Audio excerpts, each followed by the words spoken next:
Hello, good evening, everyone. I'm Lynn Cooley, the Dean of the Graduate School of Arts and Sciences. I am pleased to welcome you to our second presentation in a series of conversations with Yale Graduate School alumni, sponsored by the Graduate School and its wonderful alumni board. This series, called Perspectives, is meant to bridge our alumni and student communities, sharing alumni experiences and insights as both models for success and for opening opportunities for alumni and students to connect. I have ambitious goals for transforming and evolving Yale's approach to doctoral education, as well as plans to strengthen and build our alumni community, to connect our faculty, administrators, and students more frequently, and to help ignite those connections in support of our students. I look forward to using what we learned from this series to think about how we can continue to improve graduate student experiences for all students at Yale. Tonight, we will be joined by Lyndsey McMillon-Brown, Ph.D., alumna from the Department of Chemical and Environmental Engineering. Tarek Fadel, Ph.D., Assistant Director of the Marble Center for Cancer Nanomedicine at MIT, and our own Danica Tisdale-Fisher, Assistant Dean for Diversity here at the Graduate School. We hope that you will enjoy this conversation about Lyndsey's scholarship and the lessons she has learned from her days as a graduate student at Yale and beyond. I'm delighted to have so many graduate students and alumni and a few faculty I see on the list tuning in from around the world, and I hope you will enjoy the conversation. Thank you, Lynn, and good evening, everyone. My name is Danica Tisdale-Fisher, and I am Assistant Dean of Diversity here at the Yale Graduate School. Before we get started, I'd like to share a few housekeeping items with you. We will be recording this webinar, and we'll share the recording after the conversation. We are offering closed captioning technology, which you can access by clicking the live broadcast link in the top left-hand corner of your screen. In the second half of the session, we will be saving time for questions and answers. Many graduate students and alumni have submitted questions in advance, and we also hope you will enter additional questions in the Q&A box during this webinar.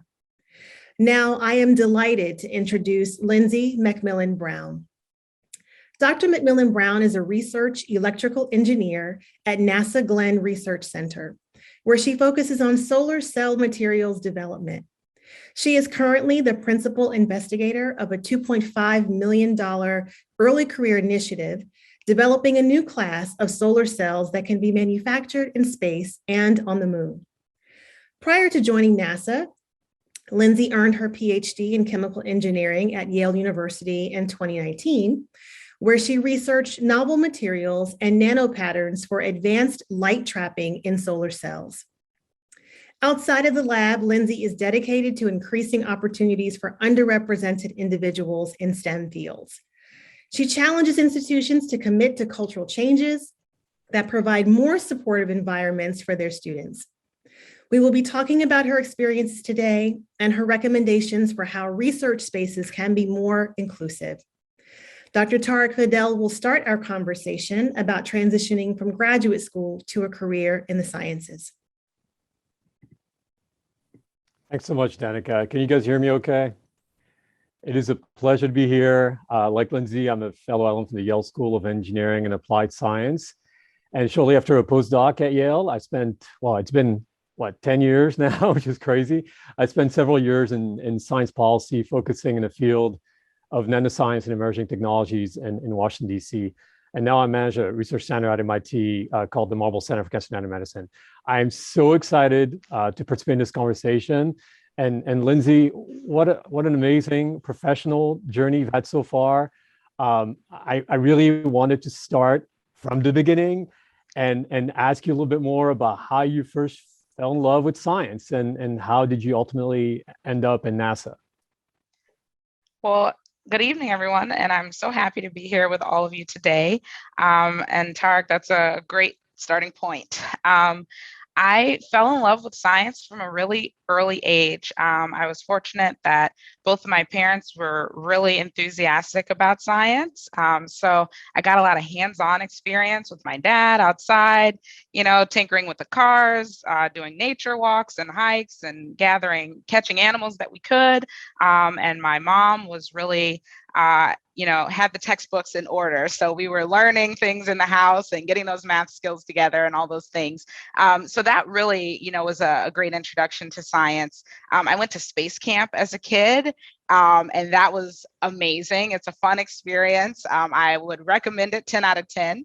So I had a really great time doing different science camps and having that type of exposure, which is a privilege that, not everyone gets access to, but those experiences really did help me fall in love with science. And then I ended up at NASA through more experiences doing internships. So early in college, I applied for a summer internship opportunity.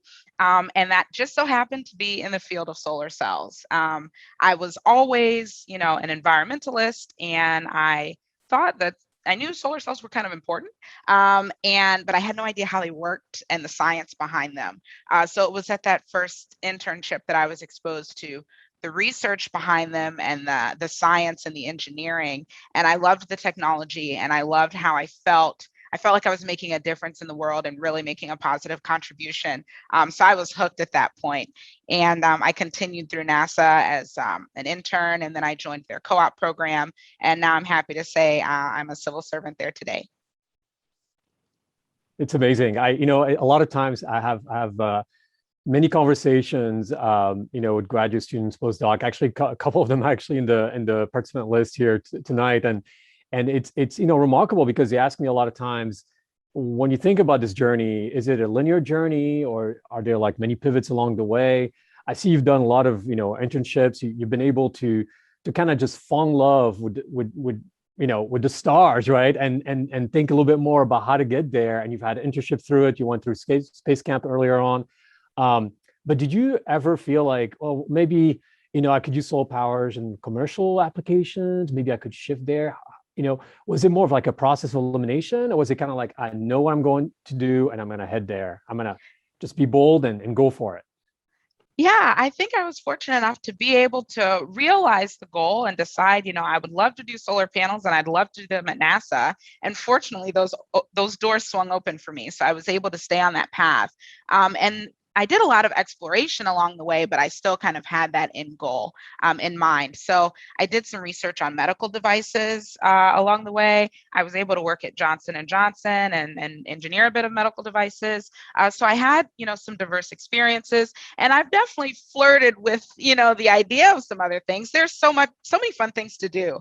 I was a mechanical engineering major in undergrad, and I was very entranced by cars. So I thought I would be in the automotive industry, maybe, designing the next generation of cars. And then you see that as an actual engineer, you're like working on a screw that goes in the left door panel of the car. So that became, a little less attractive. But I was really interested in a lot of different things, but solar has really been the home for me. It's amazing to hear that. You mentioned your parents. A lot of these discussions about how the tales of pivots or jumps from one adventure to another in the world of science is, it can be driven a lot of times by, your passion for what you do, what you tinker with or what you work on. But a lot of times it is the engagement, and we'll get to that later as well, but with the people, right? And you mentioned how, your parents kind of just, kind of inspired you to go through all the space camps, had the books, stacked up and ready to go. But do you feel that played a big role as well in terms of where you ended up at the end, or?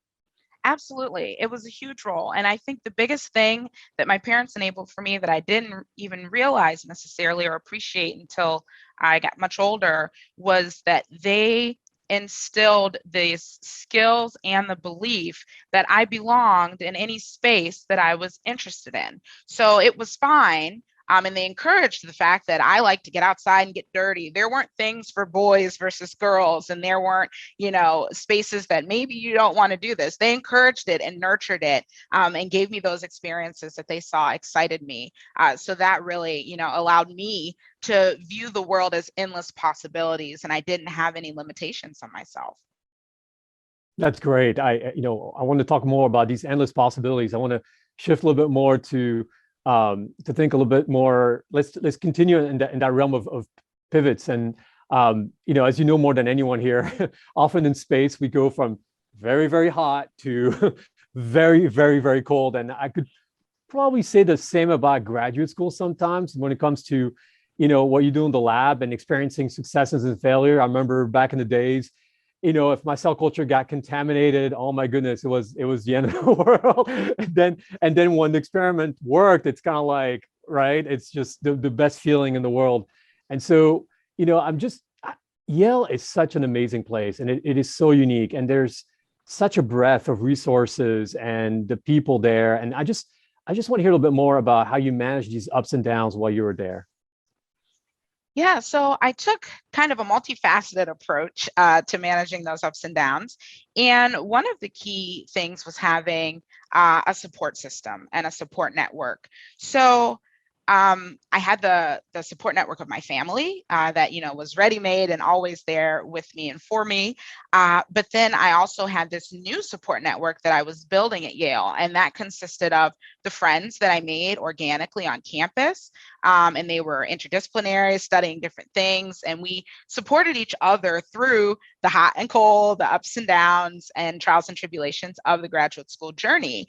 And then in many instances, there would not necessarily be the exact support that I wanted around. And in those instances, I would get together with friends on campus and we would build it ourselves.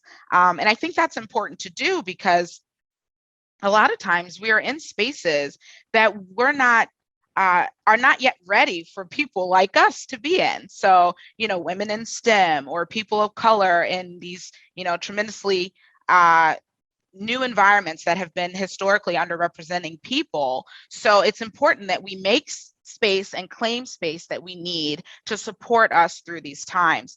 And for me, that looked like co-founding the Society of Women Engineers with some women in the Chemical and Environmental Engineering program. That was co-founding the Yale League of Black Scientists with two physicists, Charles Brown and Brooke Russell. And also, I found a great home at the University Church at Yale. And that was where I really felt community and felt welcomed. And it wasn't, the STEM support, and it wasn't in my field or discipline, but it really fed my soul. And it, we sometimes forget that we're whole people. And, I needed to nourish my whole self. So I was able to kind of build that support network across campus in many different places. I love that. And nourishing your whole self is definitely, just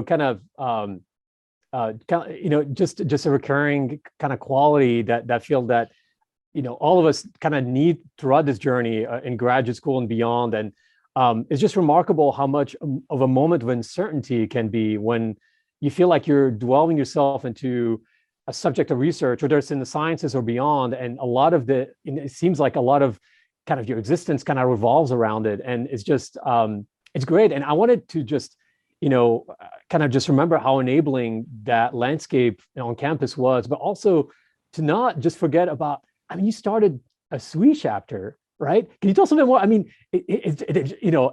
love how you gloss, but it was amazing. And it took a lot of efforts and just being able to convince yourself and then seeing around you and just being like, we need this. And can you tell us a bit more? How did that happen? Yeah, so that was definitely a proud moment in grad school. And that came from a group of us women grad students, sitting in Mason Lab at lunch, talking about, well, at my undergrad, we had this and my undergrad had this, and that's what we need around here, gripe, gripe, grumble, grumble. And finally, we had kicked it around enough and we were actually telling the undergrads that were also in the engineering departments, telling them these tall tales of what our SWE chapters used to do and how we felt community there, and how, what a rich experience this was, how you're able to host Girl Scout days and reach out to local Girl Scout troops to inspire the next generation. And, there were enough of us around and excited about it. And I think it was something that we really wanted to give to the undergrads so that they could have the same experience and support and love for the organization that we did. So we were led by Bridget Hegarty, and we were able to found this chapter, get it recognized. It began as the grad chapter, but there's a thriving undergrad chapter, and it's still there, and women are still benefiting from that chapter at Yale. And we go to the annual conference each year, which has been tremendously valuable for the undergrads seeking employment. They have a great job fair at the SWE annual conference. So it's kind of it nurtured us in the moment when we founded it, and it gave us something to do that we believed in, but it's still paying off so well for the future generations, and we're proud of that. That's amazing. It's phenomenal. I feel like when you start these types of new initiatives and efforts and provide this new support structure, you always wonder, how is this sustainable? And it's just, it feels amazing to know that it still exists and it's still going. And that's awesome. I wanted to shift gear a little bit more now about, being at NASA Glenn and how you're leading the study of solar cells. So this is part of the Artemis program, right? Correct. And so you're providing astronauts new superpowers. And what I mean by that is solar power. And so how did you make the transition from, being in graduate school? So, we talk about internships and all, but it's remarkable because when you transition into this new workplace and you have to adapt, right? I mean, we're talking about accountability, resources are changing, your workspace is changing, the people you're engaged with. What are the things you had to learn on your own in this journey? Yeah, so I had to learn a lot, but I did come in after the experience of the PhD with some comfort of the research and the science and understanding, how to tackle a large problem. So those were some of the tools that I had already had. But one thing I've really had to learn is, how do you nurture and manage the people on your team? And people are really important to me. So I wanted to do this with tact. When do you push, and when do you give grace and accommodate? And I don't know that that's something that can be taught, but it is something that I think is critical no matter what we do. Then there are things about running a research group, like, how do you initiate collaborations with researchers that you want to work with, but who you don't know personally yet, who you don't have a relationship with? And then the administrative tasks, man, they get me every day. That's the one thing I'm always griping about. And those tasks have been greater than I anticipated. I envisioned a life as a PI where I was really still in the lab, but I have to fight for that time because now I have to keep the supplies, for everybody else. I have to make sure the contracts are up to date so the postdocs are getting paid, and safety permits and meetings with program managers. And you have to get the money and then drum up support for more money and publish the papers, and traveling to give talks around at different, labs and universities. So it's been a lot to handle, but I've been fortunate to have mentors and people around that can give me that advice. I think it's important to try to identify what you don't know, so that you can get help with it. So yeah, leveraging relationships has been really important in this transition time for me. Yeah, I'm hearing a lot of great things here. I mean, first of all, the reality of a private investigator in the sciences, right? And how this new reality is really wearing many hats. Learning how to manage a budget, advocating, policy, managing people, conflicts, not just what's happening on the bench or projects, right? And I feel like it's a new reality that is not just, in your setting, for instance, but also in academia. And I wanted to just kind of go back and think about all the great things you've done on campus when you're at Yale. You actually, you did a diligent effort to actually get flavors of that, through the Advanced Graduate Leadership Fellow Program, through some of the governance structures you've installed through SWE. I feel like there's definitely, some sort of linkage, right? But ultimately, I think that the one take home there is that science is not that simple to begin with on the scientific end, for sure, but also on the human aspect of it and the managerial aspect of it. And then like the many hats that we have to wear nowadays.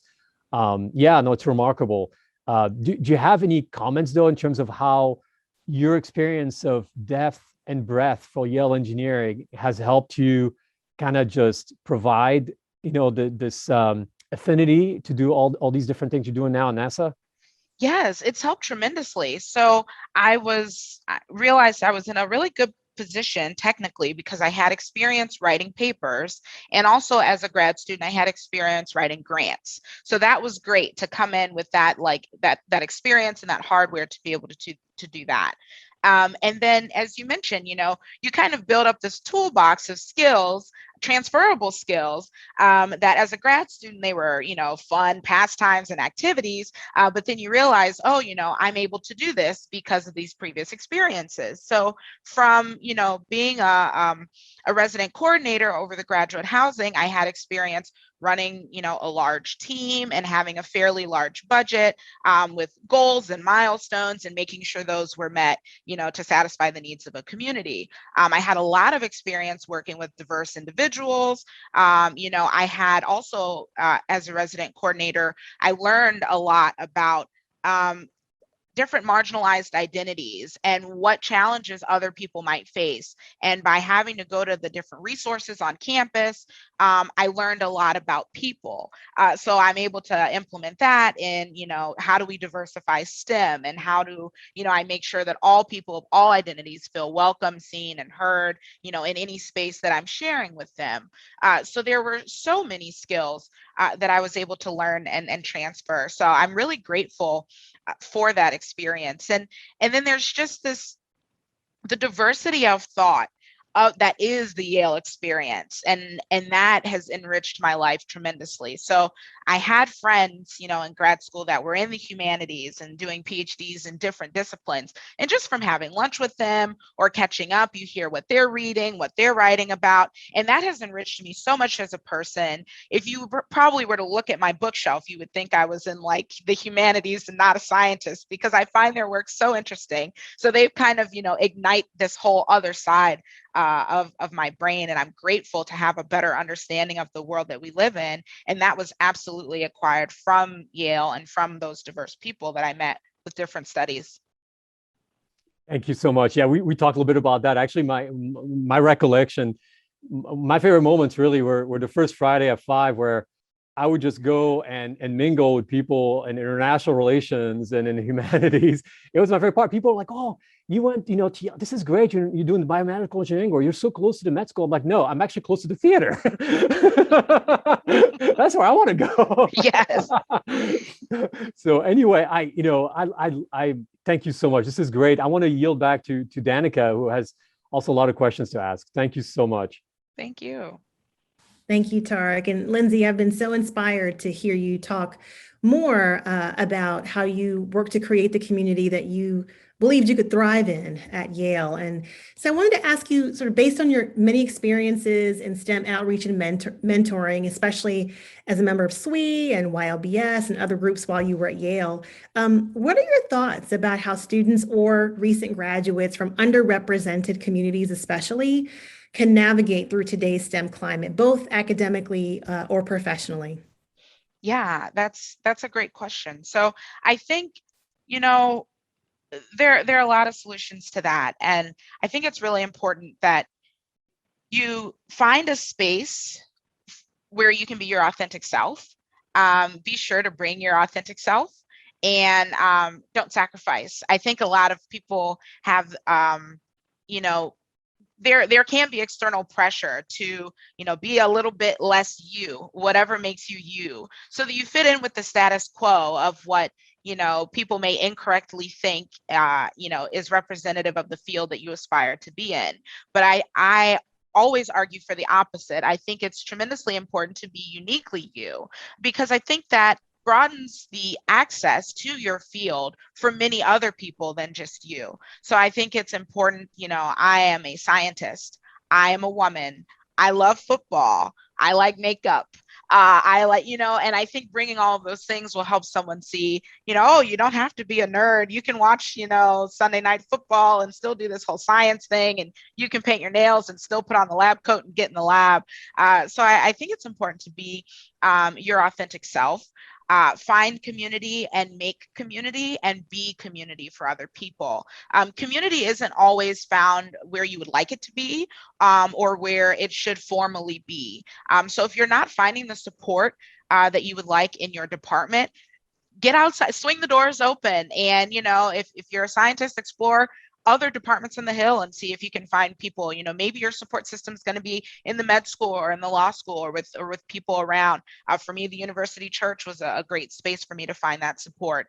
And then always I was relying on people who had been through what I'd been through. I found mentors that were in positions where I would like to be, but I never want to overlook the wisdom of people that are not in your field, but still have kind of navigated through the world that we're in today. So I think you can learn a great deal from so many people, and find advocates, people who will advocate for you.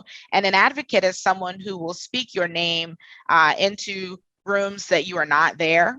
When opportunities come up, when awards are being discussed, positions that will help elevate you to the next level. And that can be difficult to find, but it's important to try to find those advocates. Thank you for that. I love this idea of sort of busting the myth wide open about what a scientist or what a scholar should look like and be like. And bringing your most authentic self to all of these spaces. I think in the work that I do, I see that that's a question many students often have, is how real can I be in these spaces? And so I love that you're offering the advice to be your most authentic self. Just to pivot just a bit, though, I do want to ask about, gender diversity in science and engineering. We often talk about a leaky pipeline, referring to sort of the decreasing proportion of women and underrepresented minorities in STEM. I want to ask you what you suggest graduate schools can do to not only attract, but also to retain new generations of scientists. So I have been inspired to push back on the concept of the leaky pipeline, because when we talk about a leaky pipeline, that's suggesting a passive loss. But in reality, the pipeline that we exist in has valves, and they're restricting access to some people based on their identities. And those identities can be race, sexuality, gender, physical ability, myriad things. So how do we fix this pipeline? How do we stop this restriction of access? So I think it's really important to make underrepresented students or team members feel seen all of the time and create an environment that is supportive and collaborative for them. Everyone should be encouraged to speak and that they have an equal voice in the team.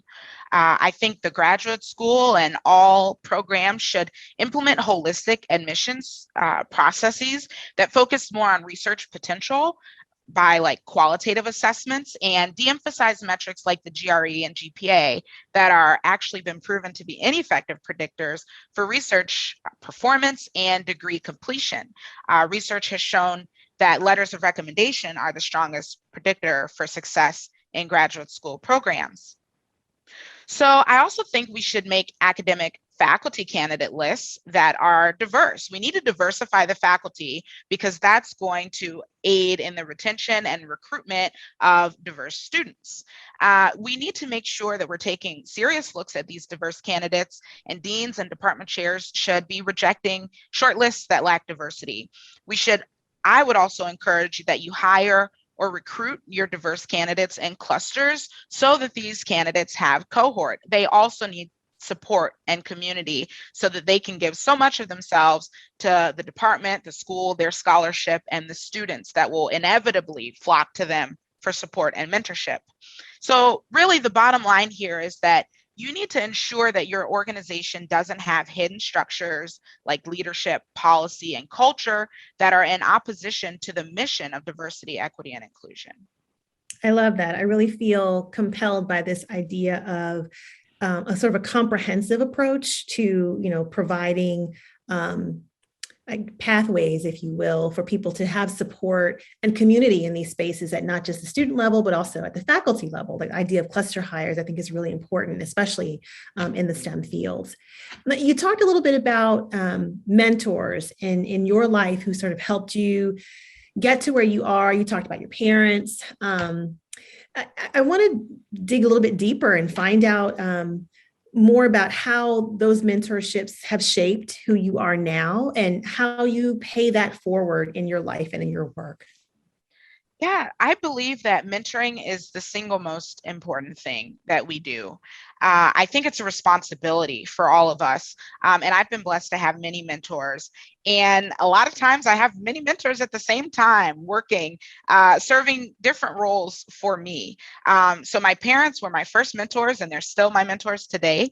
And from them, they instilled values within me, to value people over money, to be kind, to love the environment. I had a wonderful mentor in college, Professor Osama Ituni, and he introduced me to research, and he nurtured my curiosity. And he mentored me until he passed away. Even through graduate school, he was a touch point, encouraging me and directing me because he had been through that experience. So he knew what that journey was like.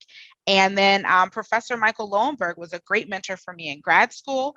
He was tremendously supportive, encouraging, present, and a great listener. And then at NASA, I also have wonderful mentors.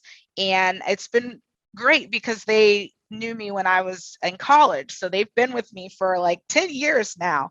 And they are great mentors because they first ask what my goals are and what I would like to be, even if that journey isn't at NASA.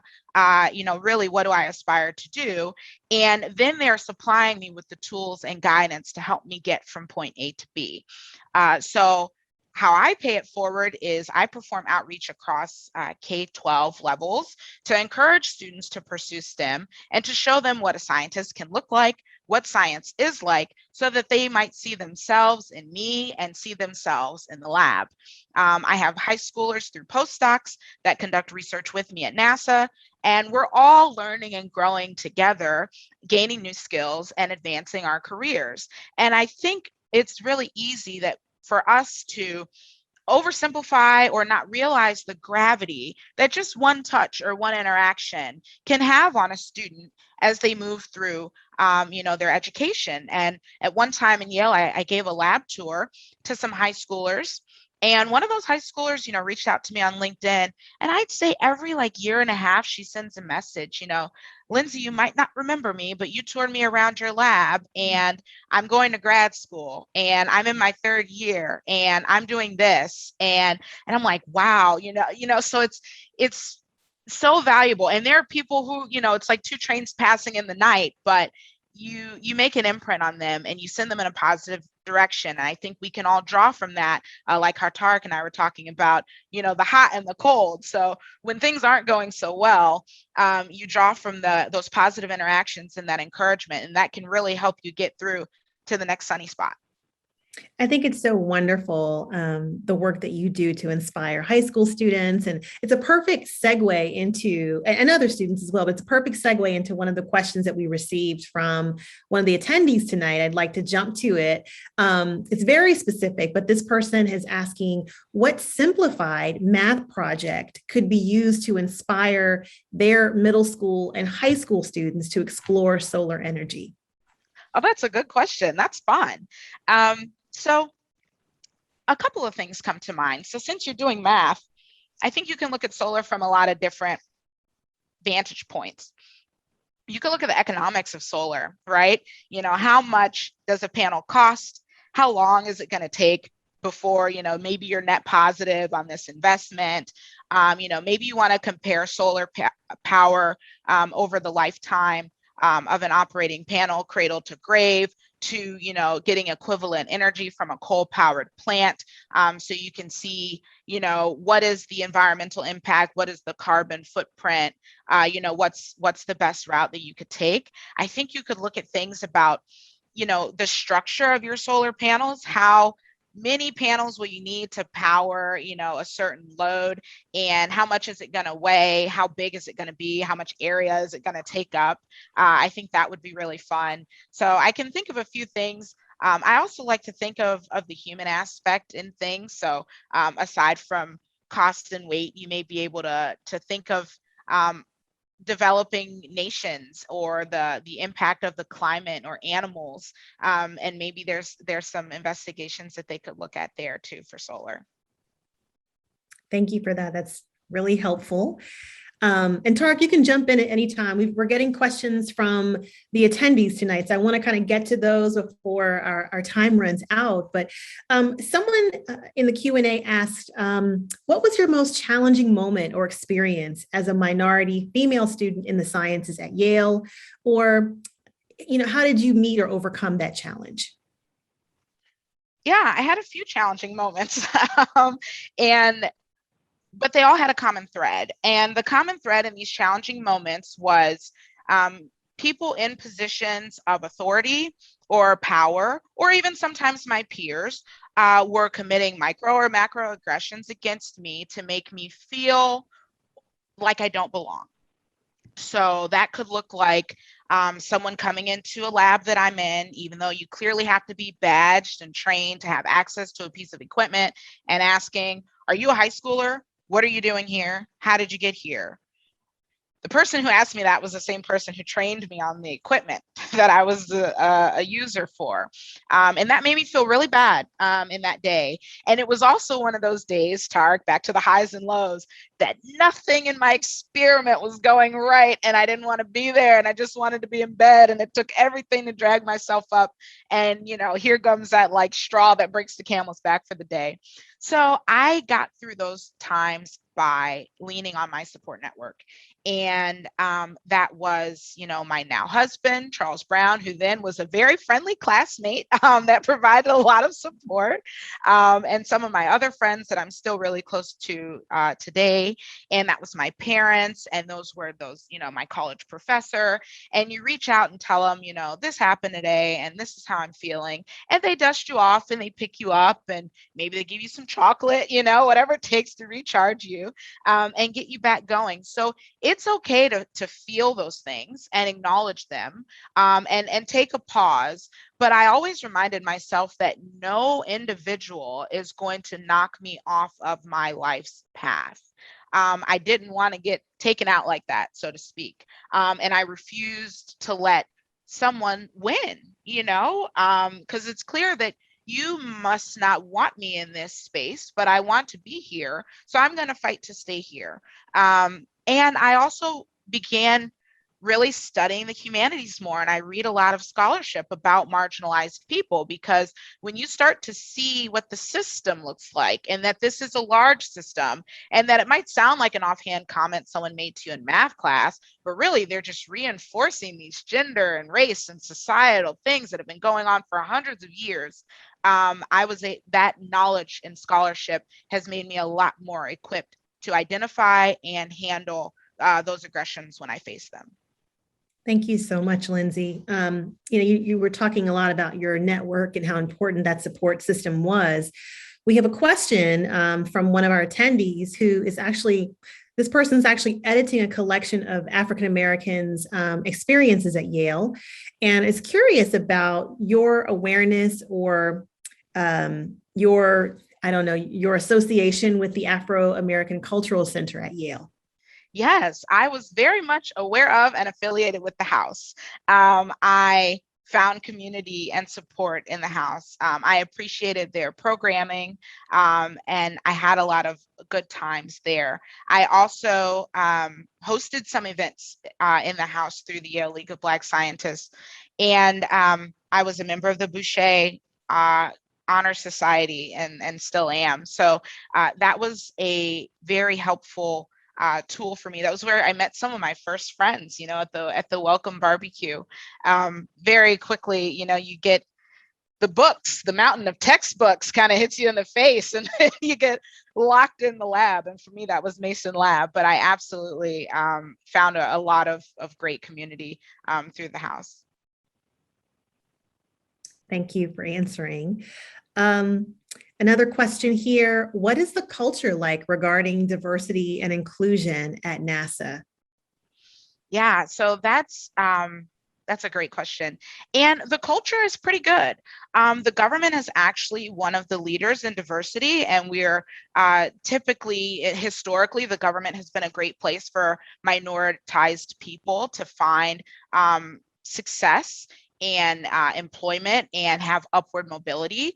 I think it's great that that's the case. I think a government would fail if its federal employees were not an accurate representation of the constituents that it represents. So NASA is good with that. NASA also has affinity groups and support networks, and they facilitate these relationships, and we host listening sessions, and there's a lot of opportunity to be your authentic self, and to engage with other people that are like you. But also I feel very respected and included by all members, all of my colleagues, which is tremendously important. And one of the other ways that I think is more subtle but is tremendously impactful is how much NASA values and conducts outreach. And that is critical to the NASA mission. We do a lot of things for K through 12. We do a lot of things to bring, underrepresented students into science, get them excited about space and expose them to them. And I think that says a lot about an organization or agency's values when they are doing the work to fill that pipeline, to release some of those valves and to get everyone through. And NASA does that really well across the board. That's great. It sounds like NASA has been a really great place for you to work and to serve also. We do have a question here. Someone wants to know if you've ever felt unqualified for the job or position you were in. So kind of hitting on imposter syndrome, how you were able to overcome self-doubt, if you had any. Oh, I've had self-doubt for sure. And that's a tough one. And, I think to deal with self-doubt, I remember everything that I've come through to get to this point. I've undergone a lot of training. I've, been through a lot of school. I've, faced a lot of challenges, and I'm still standing. I'm still here. I find a way to get through all of it. And you didn't get through all of these gates by accident. Nobody accidentally let you into college, and you didn't accidentally graduate, and you accidentally get to grad school, and you accidentally get a job. Like, who has that kind of luck, right? So at a certain point, you really need to start to believe that you're not here by a clerical error. You earned your spot, and then recall all the things that previously seemed impossible that you managed to do, and start to own who you are. I still have self-doubt. I still get nerves, or you see this daunting task in front of you. And also for that, my family and my peers that I went through grad school with, we hype each other up, and we're not hyping each other up with lies. I feel like it's so much easier for someone external to you to see your greatness. So if my friend calls me from grad school and it's like, oh, I don't know how I'm going to do this. Oh, my girl, are you kidding me? Do you remember that you did this and this and this, and he didn't even help you, and you did this and this? So it's so easy to see the greatness in someone else. So let your friends and your support network and your family hold a mirror up to you and show you your greatness and hype you up, because you've done a lot and you will do so much more. Thank you for that. I know that answer probably helped a lot of people who struggle with imposter syndrome. So thank you. There's another question here from one of the attendees, and I am not a scientist, so I'm just going to read it and let you answer as you will. But the question is, what is your opinion on single atom catalysts? Do you think that it's possible to replace nanoparticle catalyst in the future? So I'm actually not an expert in catalysts, so I don't have that much to say about it. But I will say in general, I'm a fan of all technology and all novel methods to solve problems. One of my least favorite things about science is that people have these large, sweeping opinions about what is worthwhile to investigate and what is trivial and what isn't that exciting. And I think that is a show of arrogance and oftentimes ignorance. I find merit in any discovery. Gratefully, when I was trained up at NASA, one thing they taught me was a null result is a result. We write it up and we file it, because if you can tell someone that this route is a dead end, that is knowledge that we as a species need. We don't need to keep reinventing the wheel. So I am a fan of exploring all avenues of science, and I really wish that funding agencies and people who make those policy and decision makers also felt that everything is worthwhile. So single catalyst, go for it. Thank you.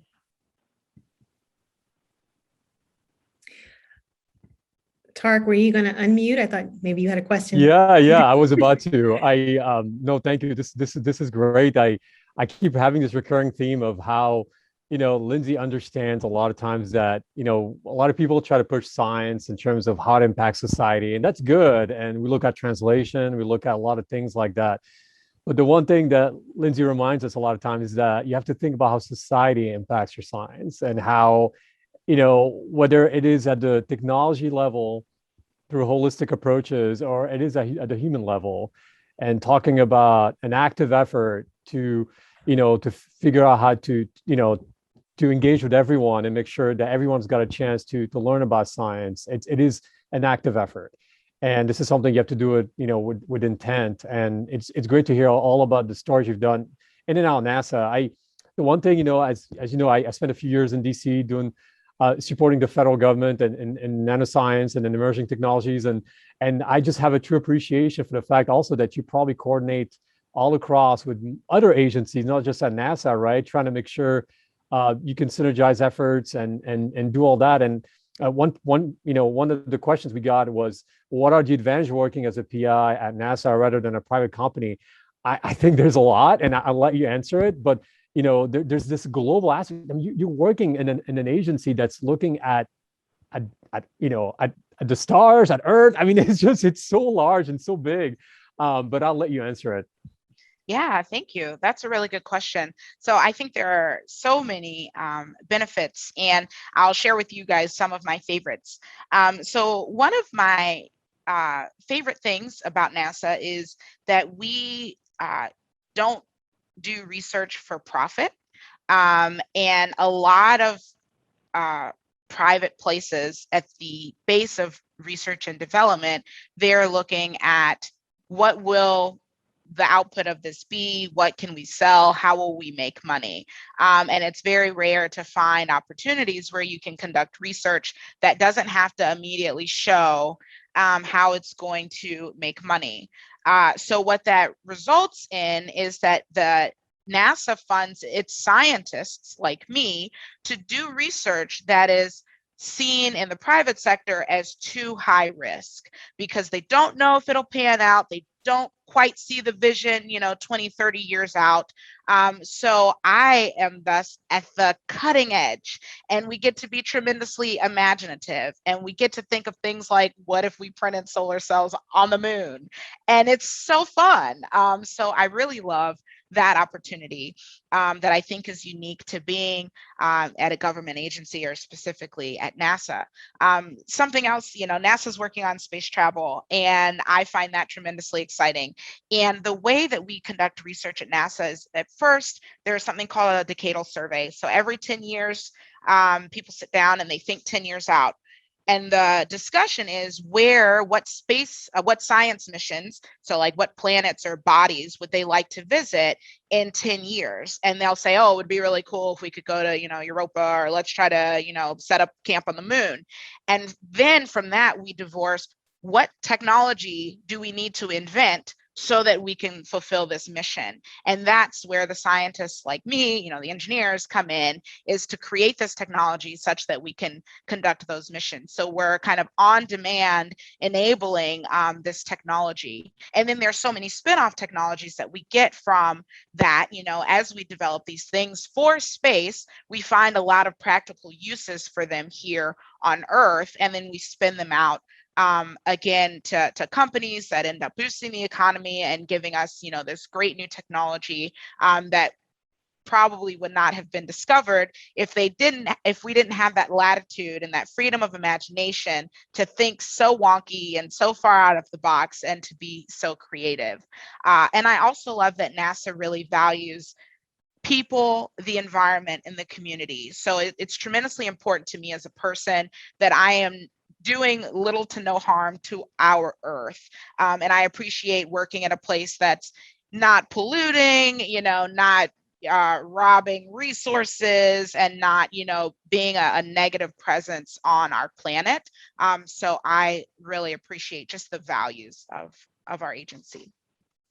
This is great. What I've been hearing also is something that resonates actually in other disciplines. I feel like, it goes back to that question about the single atom stuff versus the other thing. I mean, a lot of times you want to think about the problem and then think about the challenge in general and think about what makes sense, just like what you do in biotechnology, for example. What does the biology tell you? And then figure out what makes sense in terms of what technologies you want to develop to treat this disease. And I think I've been, you don't try to push a particular platform just for the sake of it being cool, right? And so I love that. I'm also hearing the fact that, your passion for the environment and thinking about policy and everything. I mean, I can imagine, for example, that taking a step back, you're probably engaging, for example, with EPA or other. Did you ever have an instance where you were like, you're actually affecting policy at a higher level? Yeah, so I think, that's something also I appreciate about being with the government is we are the eyes and ears and the checkpoints of the government. So we're the subject matter experts that, our leaders, our, congressional leaders and our lawmakers and our policymakers rely on to say, is this good? Should we be doing this? Maybe we should not be doing this. Should we fund this more? Is this, what direction should we be going in? So I appreciate being in that position. And although I can say those are wings that I'm still growing and I haven't entirely, taken off on that yet, that's something that I'm really excited and passionate about, because I think these decisions need to be made thinking about the long-term longevity of our species. We need to be thinking about everyone. This, any technology, any large decisions or directions we take need to benefit all people. So these are some of the things that I'm really interested in. And there are opportunities for that cross-pollination. NASA is sometimes seen as the wonkier folks when we do sit down, because we're with, the Air Force, the Army, and the Navy, and they have their viewpoint of the world. And we're literally over here like, let's just hold hands, wouldn't it be cool if? And so we're a bit of the flower child in that way, but I think we're really valuable in that sense. That's great. Thank you. We actually have a really, really fun question here from the Colorado Yale Association. Have you watched a new Dune movie, and do you like science fiction or Afrofuturism? I love that movie, by the way. Have I watched which movie? The new Dune. Oh, yes, I did watch that, and it was fun. I've really been getting into sci-fi lately. I've been reading it a bit more than watching movies, because that's a bit more my speed. But yeah, I enjoyed that movie, and I also love sci-fi, and I get really excited by sci-fi. They provide a lot of information and perspectives and kind of situations that I hadn't considered yet. And then I'm like, could this happen? Is this real? Maybe we could. So then I'm amped up and I want to go into the lab and try to make it happen. So yeah, I'm a big fan. That's really cool. Yeah, I'm a big fan of the movie. I really I was on my seat the whole time, and I was just wild. It was great. All right. Well, I don't know, Danica, do you think we have room? Maybe one last question? Maybe for one last question. Lyndsey, thank you for that answer. I must admit, I do not know that popular cultural reference, so I'm going to have to catch up on Dune. It sounds like something I should be into. But just for one, closing question here. It's a big one, but I'm hoping that you'll have a succinct answer. What is the one piece of advice you would give to Yale students in the audience? Oh, that's a great one. I'm going to cheat and give one personal advice and one professional advice. So the personal advice I would tell Yale students is remember that life goes on while you're in grad school. So this is like 4 to 7 plus 10-ish years that you're there, but time isn't going to stand still. So nurture relationships with your family and your friends, and be sure you take time for them, because they're aging, they're moving, they're going through life, and those milestones that we experience as people are tremendously valuable. Professionally, I would say listen. Listen to things that you don't think are necessarily relevant to your field of study or your goals or your career or your life. There's just so much to learn from every discipline, and the world we live in is tremendously interdisciplinary. So I pull from various fields in science in my research, and humanities scholarship continues to provide me with a roadmap to life as I navigate through. So be sure you listen a lot and have fun and learn something new. Thank you so much, Lyndsey. I think I can speak for everyone and say this has been delightful.